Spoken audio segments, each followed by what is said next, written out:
দীঘল এখন বনলৈ পাৰ হ'বা কেনেকৈ, পাৰ হ'লো চিঠিৰে এটি কৰুণ ভাষাৰে। কাৰ কথা শুনিলা, কাক বাৰু অন্তৰ দি, কাক বিয়া পাতিলা।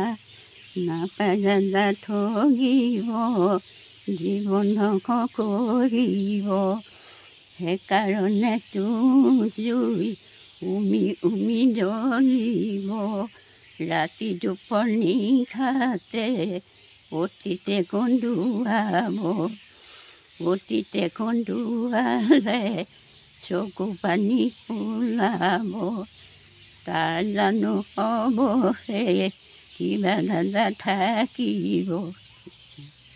এইগৰাকী আইতা দেখিছেনে? এইগৰাকী আইতাই কিমান ধুনীয়াকৈ বিয়ানাম গাইছে এই বয়সত।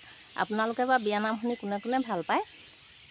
যদিহে বিয়ানাম শুনি ভাল পায়, আমাৰ এই আইতাগৰাকীক খুব মৰমে আইতাগৰাকীলৈ কমেণ্ট কৰিব, লাইক কৰিব আৰু ভিডিঅ'টো যিমান পায় সিমান আপোনালোকে শ্বেয়াৰ কৰিব দেই। আজিলৈ আহিছোঁ।